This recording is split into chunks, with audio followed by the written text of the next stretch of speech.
My mother cried at my sister's quinceañera.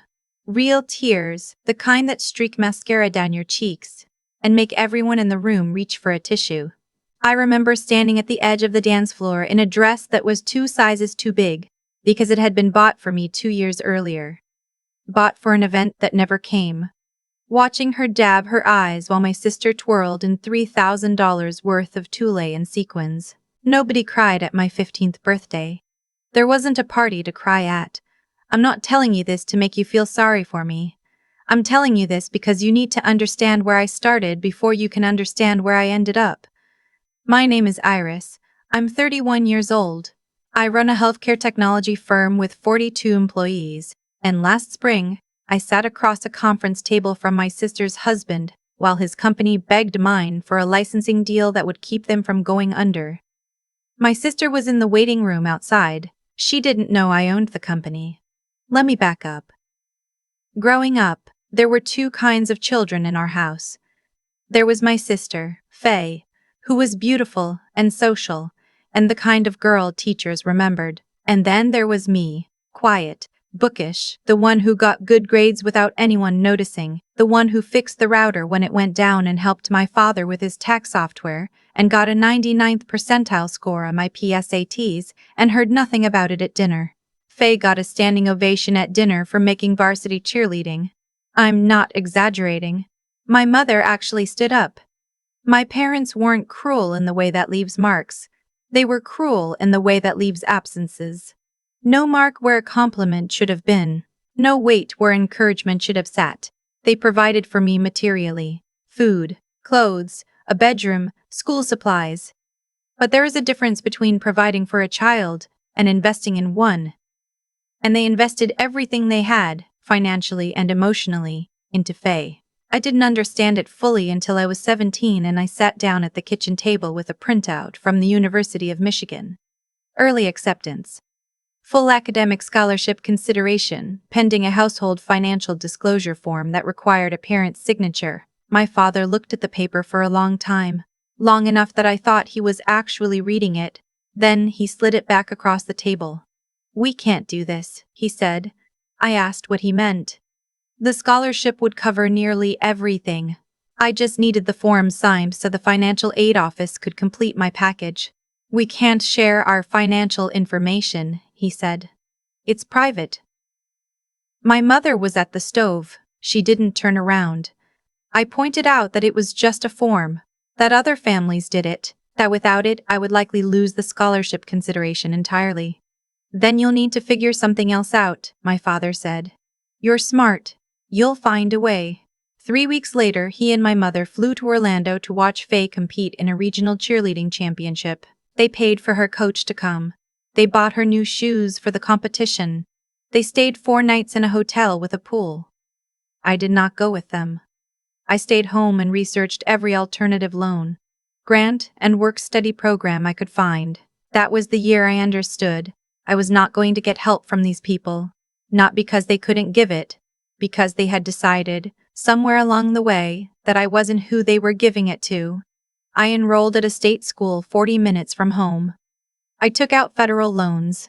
I worked 3 jobs my first year, a dining hall position that started at 5 in the morning, a library job in the afternoons, and weekend shifts at a grocery store where I wore a red apron and learned to smile at people who were having worse days than I was. My parents called occasionally. My mother would ask how things were going, and I would say, "Fine," and she would tell me Faye had made the dean's list at the community college she'd enrolled in, a community college my parents were paying for, I should mention, because Faye had decided she wanted to stay close to home. I never pointed out the irony. It wasn't worth the energy. My sophomore year, I changed my major from biology to computer science. I'd taken an intro course as a distribution requirement and discovered something I hadn't expected. I was good at it. Not just passable. Genuinely, naturally good at it in the way that you only discover when you've been given something difficult and found that your brain already knows the shape of it. My professor that semester was a woman named Dr. Okafor. She was in her 50s, wore loud earrings, and had the fastest mind of anyone I'd ever been around. She noticed me the way teachers sometimes notice students who are trying very hard not to be noticed. and one afternoon after class she asked me to stay behind. She wanted to know my plan. I told her I was working 3 jobs and figuring it out as I went. She was quiet for a moment. Then she said, "You know, figuring it out as you go is its own kind of plan, but you should also know that there are people who will help you figure it out faster, if you let them." She became my mentor. It sounds simple when I say it that way, but it wasn't simple at all. It was the first time in my adult life that a person with something to offer looked at me and decided I was worth investing in. She wrote recommendation letters. She connected me to an internship at a health tech startup in Detroit the summer before my junior year. She had me over for dinner twice, and both times her husband insisted on sending me home with leftovers and a bag of apples from their tree in the backyard. I cried in my car both times, not because I was sad, because I hadn't realized how hungry I was for that. For someone to just, without being asked, decide that I mattered. The internship turned into a part-time position. The part-time position turned into a part-time position. The part-time position turned into a full-time offer before I graduated. I finished my degree while working 25 hours a week, and on graduation day, I walked across the stage and heard applause from the general audience. Because I had told no one I knew that I was graduating. I had reserved 2 seats. I thought, right up until the night before, that maybe they would come. My mother had said she wasn't sure about their plans. I'd sent the date 2 months in advance. I told myself the ambiguity was just their communication style. The seats were empty. I walked back to my car in my gown and ate a sandwich I'd packed that morning and drove to my apartment and called Dr. Okafor, who answered on the second ring and said, "Iris, tell me everything." I told her everything. Over the next 4 years, I did what people who have no safety net learn to do. I moved fast, and I moved carefully at the same time. I worked my way up at the startup. I saved aggressively. I took night classes in product management and healthcare compliance. I made friends who became colleagues and colleagues who became friends, and slowly, carefully, I built a life that was mine in a way my childhood never was. I started my own company when I was 27, 12 weeks of savings as runway, a business partner named Theo, a quiet, methodical guy I'd met at a conference who had the operational brain I lacked. We built software for small medical practices, the kind of electronic records and billing systems that the big companies ignored because they weren't profitable enough to bother with. We were profitable in 18 months. By the time I was 30, we had 40 employees and a client list that included 2 regional hospital networks and a specialty pharmacy chain. I did not call my parents to share any of this. We had reached by then a kind of détente. I called on holidays, kept conversations short, and neither of us brought up the years between. Faye had gotten married. I'd gotten a text about it after the fact. Her husband was named Owen. He worked in pharmaceutical sales. They lived in a suburb 40 minutes from where we grew up. I found out about their wedding 3 weeks after it happened in a text from my mother that said, "Faye got married last weekend." It was small. She said she tried to reach you. She had not tried to reach me. I had not changed my number. I didn't respond. I turned off my phone and went for a run, and when I came back I made dinner and watched something forgettable on television and felt, very quietly, like a chapter had closed. I was fine. I had become, entirely without meaning to, fine. The email came on a Tuesday morning in March, 14 months ago. The subject line said, "Exciting news." It was from Faye. I read it twice before I understood what I was reading. She and Owen were expecting their first child. She was writing to share the news personally, her words, and also to say that she had thought about me often over the years and felt that it was time to reconnect, especially now that they were starting a family, and that she hoped I would consider coming to a gathering they were hosting in April. A small celebration, with close family and friends. I sat with that email for 4 days. On the 5th day, I called my mother, who confirmed that yes, there would be a gathering. That Faye very much wanted me there, and that it would mean a great deal to the family if I came. The family, she said it like I'd always been part of it in the obvious, taken for granted way. Like the word had never been applied selectively. I said I would think about it. My mother said, "Don't overthink it, Iris. It's just family. I went. I don't entirely know why. Part of me wanted to see Faye's face. Part of me wanted to close something I hadn't been able to close from a distance. Part of me, the part I'm least proud of, wanted them to see me. To see what fine looked like from the outside. The gathering was at Faye and Owen's house, a large colonial in a subdivision with a name that tried too hard. There were maybe 30 people there. My parents arrived before I did, and when I walked in, my mother hugged me and said I looked thin, and my father shook my hand and said, "Good to see you, kid," and then turned back to the conversation he'd been in. Faye looked genuinely happy to see me. She was very pregnant and very glowing, and she hugged me and said, "I'm so glad you came," and I believed her. Whatever else is true about Faye, I don't think she ever understood, fully, the machinery that had shaped our childhood. She benefited from it without ever having to examine it. I was standing near the kitchen with a glass of sparkling water when Owen found me. He was friendly in the way of people who are professionally friendly. Good handshake, good eye contact, the kind of conversational warmth you develop in sales.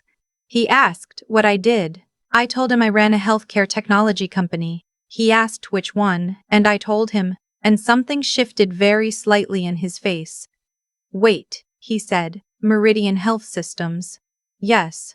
He looked at me for a moment. Then he laughed, a little too quickly, and said, "Small world." Later I would learn what he meant by that.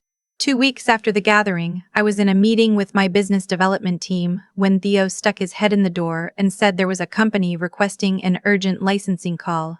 The company was Omni Pharma Solutions, a mid-size pharmaceutical services firm. They'd been in our adjacent market space for a couple of years and recently hit serious turbulence, lost a major contract, were burning through reserves, needed a software partnership fast to stabilize their billing infrastructure.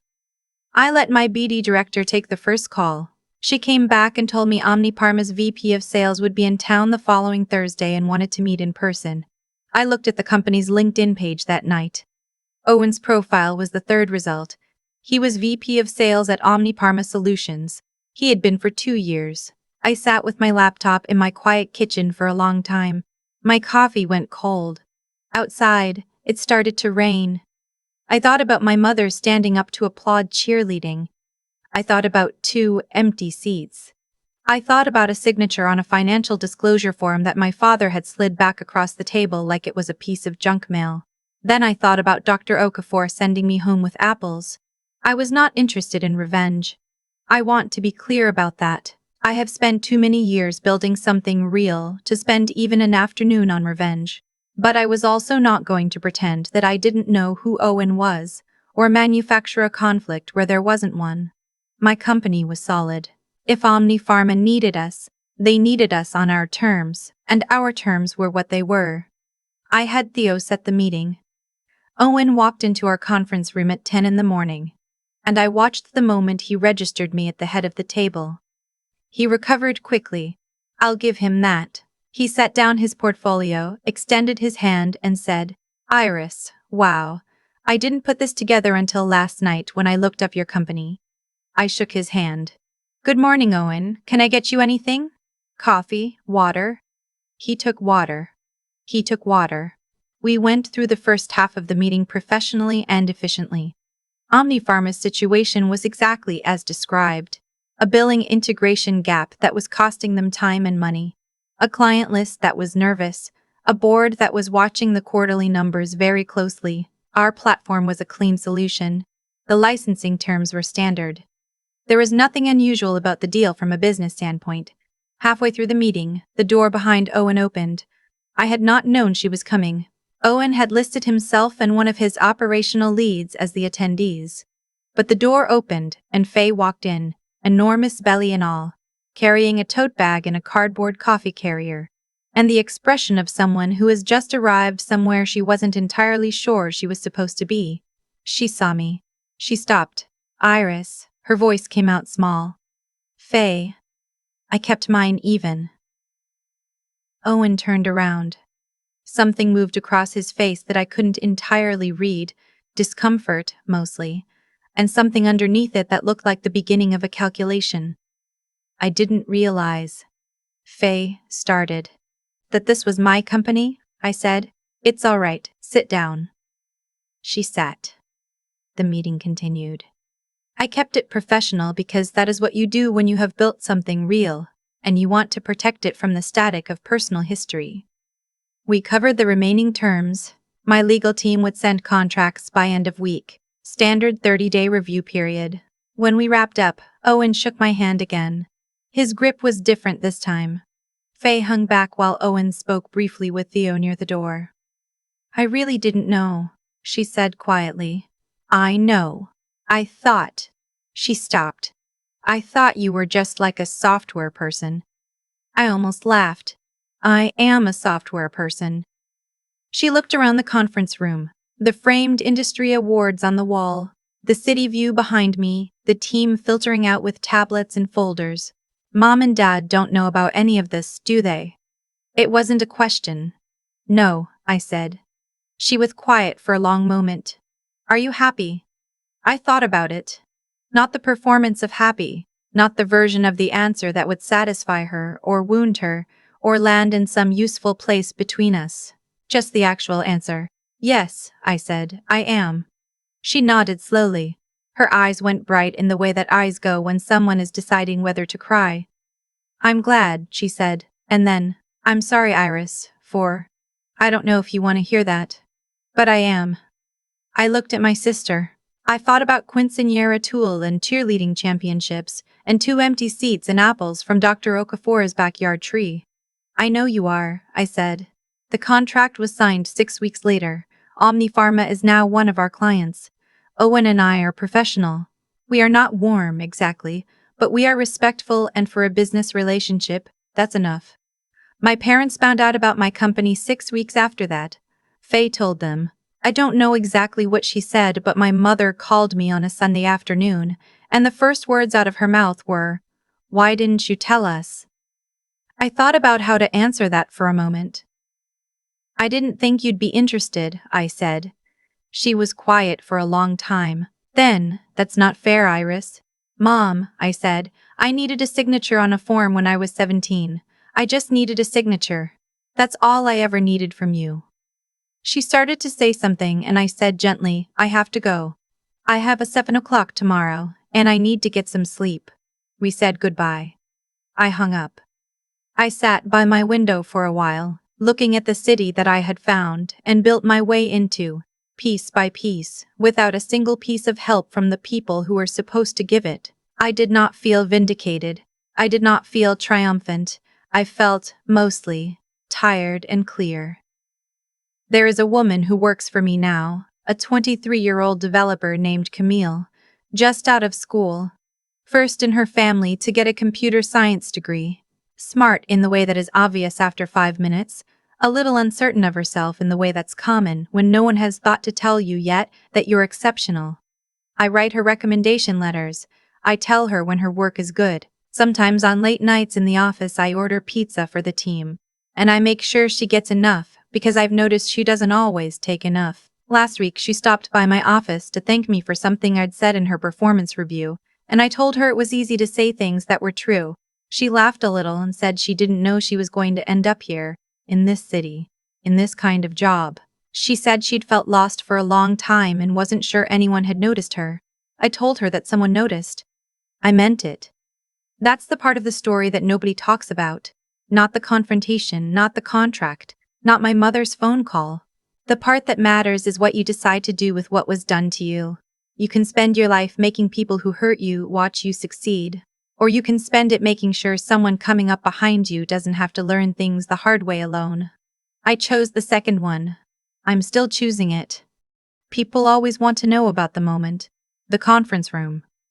Owen's face. Faye standing in the doorway with her coffee carrier and her pregnant belly. And that expression. Like the floor had just shifted 2 inches to the left under her feet. I get it. That's the part that feels like resolution. And maybe it is, in a cinematic sense. But I've thought about it a lot since then, and I don't think that moment was where the story ended. I think it was just where the accounting became visible. Here's what I mean. Every choice has a weight.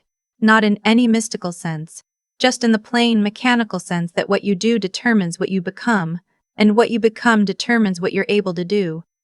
My parents chose over and over to put everything into Faye and nothing into me. And Faye, through no real fault of her own, grew up believing that was just how things worked. That support was something you received, not something you built. Owen walked into my conference room not because I had planned anything, not because the universe was balancing a ledger, but because he married a woman whose family had never taught her to look too closely at what she was being handed. That's not fate. That's just cause and effect, playing out over a decade. And my side of it? My side is the same equation, running in reverse. I had nothing handed to me, which meant I had to develop something that can't be given, the ability to figure things out in the dark, without a map, without anyone telling you that you're going the right direction. That's not a gift I would have asked for. But it's real, and it's mine, and nobody can take it back. What I think about now, more than the conference room or my mother's phone call or any of it, is Dr. O'Coffer sending me home with a bag of apples. That's the detail that stays.